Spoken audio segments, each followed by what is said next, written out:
ബേപ്പൂരിലെ UDF സ്ഥാനാർത്ഥി PV അൻവറിനെതിരെ പരാതി. സത്യവാങ്മൂലത്തിൽ കേസ് വിവരങ്ങൾ മറച്ചുവെച്ചു എന്നാണ് പരാതി. അൻവറിനെതിരെ മലപ്പുറം പോലീസ് രജിസ്റ്റർ ചെയ്ത ഫോൺ ചോർത്തൽ കേസിന്റെ വിവരങ്ങൾ സത്യവാങ്മൂലത്തിൽ ചേർത്തിരുന്നില്ല. ഇക്കാര്യം ചൂണ്ടിക്കാട്ടി LDF റിട്ടേണിംഗ് ഓഫീസർക്ക് പരാതി നൽകി.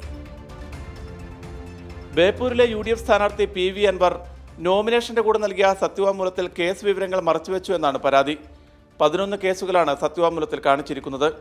മലപ്പുറം പോലീസ് രജിസ്റ്റർ ചെയ്ത ഫോൺ ചോർത്തൽ കേസ് സത്യവാങ്മൂലത്തിൽ ഉൾപ്പെടുത്തിയിട്ടില്ല.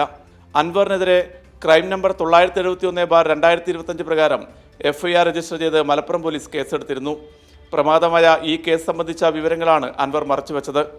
ഇക്കാര്യം ചൂണ്ടിക്കാട്ടിയാണ് LDF മണ്ഡലം സെക്രട്ടറി രാധാഗോപി റിട്ടേണിംഗ് ഓഫീസർക്ക് പരാതി നൽകിയത്.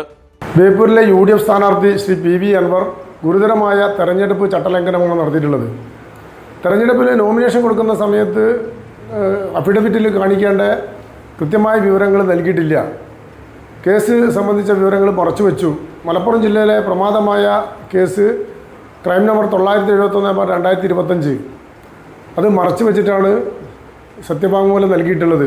ഇത് ഗുരുതരമായ തെരഞ്ഞെടുപ്പ് ചട്ടലംഘനമാണ്. LDF ഇത് സംബന്ധിച്ച് പരാതി നൽകിയിട്ടുണ്ട്. ആ പരാതിയുമായി LDF മുന്നോട്ട് പോകും. പോലീസ് ഉദ്യോഗസ്ഥരുടെ അടക്കം ഫോൺ ചോർത്തിയെന്നായിരുന്നു കേസ്. ഇൻഫർമേഷൻ ടെക്നോളജി വകുപ്പ് 66, 66B, 43A, telecommunication act 2023 42A(B) പ്രകാരവും കുറ്റം ചുമത്തിയായിരുന്നു അൻവറിനെതിരെ FIR രജിസ്റ്റർ ചെയ്തത്. കൈരളി ന്യൂസ്, കോഴിക്കോട്.